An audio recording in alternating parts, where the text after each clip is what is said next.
Gordon Brown has reorganized his cabinet to try and deal with his biggest challenge since he became British Prime Minister in 2007. For more what's going on at number 10 Downing Street, let's go to Rick Nye. He's director of Populous, one of the UK's leading pollsters. Mr. Nye, welcome to Bloomberg News. And I guess the question on everybody's mind is there a mutiny going on in the British cabinet? Well, good to be with you. There is a limited-scale mutiny going on at the moment, but it's by no means clear that it's going to be successful. The problem that Labour have got is they don't know if they would do even worse without Gordon Brown than they look like they're going to do with him. Well, it seems like the gentleman who many think may have been in the wings, Mr. Purnell, the Works and Pensions Secretary, he resigned yesterday. He resigned late last night. Gordon Brown then reshuffled his cabinet.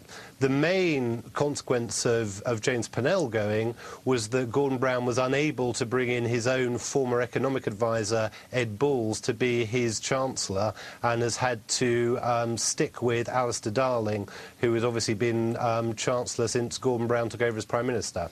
Mr. Knight, give our viewers here a sense of the dynamic. What is this telling us either about Gordon Brown's leadership or how the global economic climate has affected his leadership?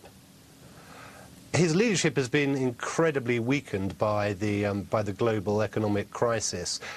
He rose in the polls slightly when the financial crisis first hit over here last autumn, but come the new year, when nothing looked like it was changing, his poll rating and his party's poll rating has steadily declined, so that now it's barely more than 20%. And Labour MPs in particular, who worry that they're going to lose their jobs if there's an election called and Labour are only on 20-odd%, are the people who are at the moment trying to see whether there'll be anybody who'll come forward to get rid of him. Right. The problem at the moment, though, is it doesn't seem to be coordinated in any way. People are acting on their own behalves. There's no obvious coordinated plot going on out there. You're right, and the backbenchers have been the ones who have been raising concerns, some rumors that they really wouldn't mind if Prime Minister Brown stepped aside. Is that correct?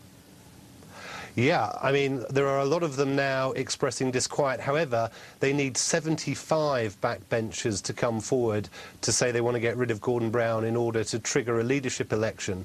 But I think the thing that people in the US need to bear in mind is this, is that if Gordon Brown were to go and to be replaced by somebody new, that person would almost certainly have to call an immediate general election. And if you're a Labour backbench MP, you can either choose to be kicked out of office as early as September or October of this year, right, or you can stick with Gordon Brown and hope that something, anything, is going to change Labour's political fortunes by the time he has to call an election next June. And Mr. Nye, we have about 35 seconds left. If the elections were to be called, how would that then position David Cameron, the Conservative leader?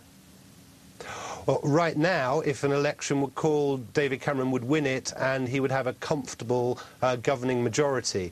That said, David Cameron's only riding at about 40% in the polls, even though Labour have dropped to close to 20%. The main beneficiaries of all of this, and you've got to remember, this is against the backdrop of a row about MPs' expenses and abusing the system. The main beneficiaries have been parties that are completely outside the Westminster system. Rick Nye, he is director of Populous, one of the UK's leading pollsters, joining us from our studios in London. Mr. Nye.